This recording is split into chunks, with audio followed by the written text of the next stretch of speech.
what change management might look like, especially in this context that we're in right now, where everything that we thought was predictable is completely changing and upended.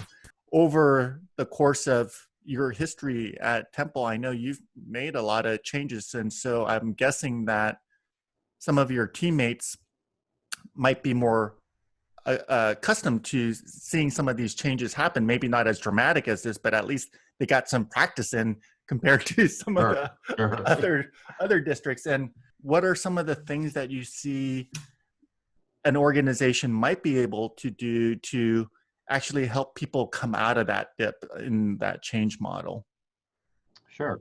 Well, I think you're absolutely right. I think we're at a point where people are, entering a new norm in their mind, but they're wondering, well, how long is this going to be, temporary or permanent? And sometimes that can wear on the mind. What we are doing is we are really trying to highlight creativity through all of this, whether it's in food service, whether it's in the instructional arrangements, whether it's in how we're looking at setting up summer school. And so I think that, we have really set up an organization where we are known to be a risk-taking environment. And that took some time to get people to believe, hey, even though there are pressures from bureaucracy, whether it's a state accountability system or state assessment program, you are safe here to be creative and to be authentic and to take risks. And whenever you take those risks, you have to demonstrate as administrators proof of concept that you don't penalize people for those things. When you hit that implementation dip and you hold on to your staff tighter at that moment and celebrate creativity, it really breeds an expectation of innovation. And I think we've done that. So the short answer to your question now is what we're doing is we are trying to come up with as many creative ideas as possible, encourage people to do that, procure partnerships that allow us to do that in the community, and celebrate those things to try to really make this a positive momentum and to flatten that curve and to get us out of that state of depression, if you will, much quicker. That's really cool. I know that you're actually an active user of social media and in particular Twitter. And I'm curious, like, do you feel that utilizing and communicating a lot through that medium and making those regular deposits and showcasing the creativity that's going on in your district, how does that impact the culture of your organization? And how does that help soften the dip in some of the change that you're working? Well, I think first of all, it informs the community, and so they know that we are constantly pushing out new information, ideas, innovations, and I think that becomes a norm and an expectation across the community, and that feeds into your staff to want to perpetuate that because they're being celebrated publicly by a key administrator in the school district that is holding them up and saying, hey, look, here is a bright, shiny example of innovation, and here's a bright, shiny example of creativity. And the other thing, Anthony, in times like this, I really feel like the two things that are probably most important are connectivity and hope. And I think when you do things like that through social media, it sends those two messages loud and clear. Hey, we're going to stay connected no matter what the circumstances are. And you know what? We're pushing information. We're doing work that's hopeful. We are going to get through this. And I think those two messages are embedded in those tweets or those social media posts or whatever they may be. From your standpoint as a leader that has to actually, constantly show growth mindset and be positive and uh, present yourself with a lot of energy, I could imagine you're going through personally some of the kind of change curve as well as we try to adapt. And, sometimes I think that I often try to stay as I get closer to the frustration or the depression mode of this curve. I am very conscious of it myself and try to make sure that I don't stay in that area too long. And for me, I use things like, reading or meditation or just being running. I'm curious, as a leader, what have you found useful for you to lead a large organization like your district to stay above that dip and make sure that you're sane? When they talk with me, business leaders in the community, they always say, Bobby, we feel like we have to remind you that it's a marathon and not a sprint. And I always tell them, I sprint marathons. And they just kind of laugh. They worry about me burning out. Yeah. But I think we all seek refuge in a way that allows us to recharge. And for me, the way I recharge my batteries and reflect, one, I write a lot.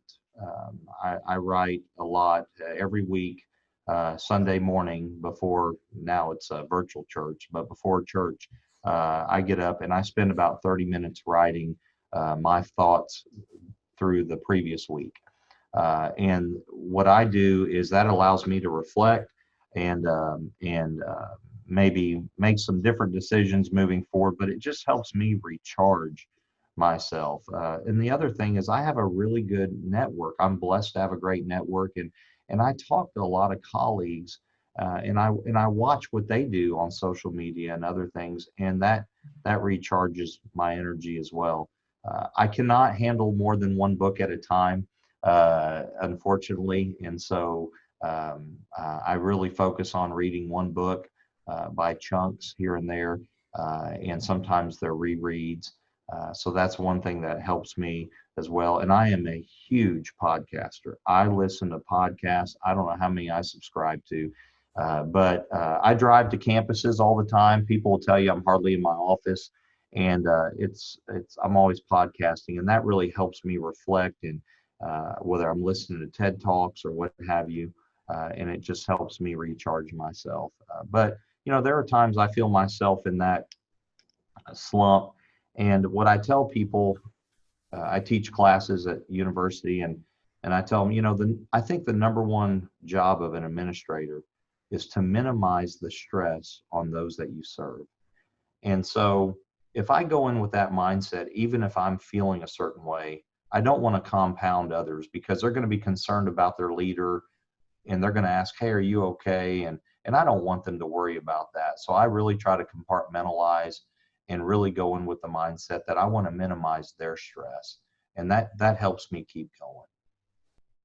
It sounds like you have some practices, and in any kind of large organization, you'll have some people that have kind of coping practices and other people that don't. And how do you help people understand that there are things that they need to do in order to move forward instead of getting stuck in that dip? I just find, I mean, for me personally, I find it hard, even though you know what the right things are and you try to explain it to them, it's hard to get people to invest the time in something like weekly reflection. I've always said there are two types of needs in an organization. There's maintenance needs and developmental. Your maintenance needs will overtake developmental if you're not careful. People don't usually find time to develop themselves or those they serve through professional development, because they're always handling the stuff that comes up their way, the maintenance stuff. So we've been very deliberate in our organization, and being in a community that's heavy in medical, physicians face a lot of burnout too. So we've done some different partnerships. We do a rejuvenate camp for teachers and physicians, where we take them out to a retreat several times a year, different elementary teachers, and then secondary and even administrators. And we even do it with our advanced academic students that feel like they're getting to a brink. Sometimes they don't self-report, but their supervisors know where they're at, and they're excited about participating in it. So we try to do some very deliberate things like that in the organization to let people know that it's okay to say you're not okay.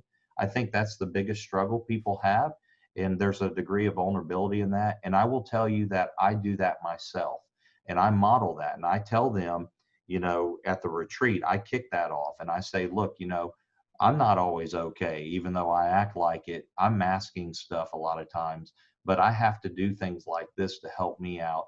So I think as a leader, you owe it to yourself to be very honest and sincere to your folks and let them know that. But more than that, provide opportunities.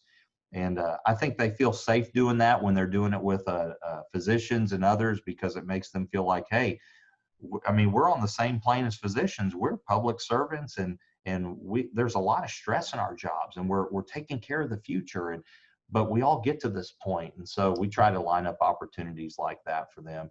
That's been very helpful. And since we've implemented it, Anthony, our retention rate's gone way up in the school district. In fact, our teacher retention rate has gone up by 7%, which is really good for us since we've implemented that program. We think that has a great deal to do with it.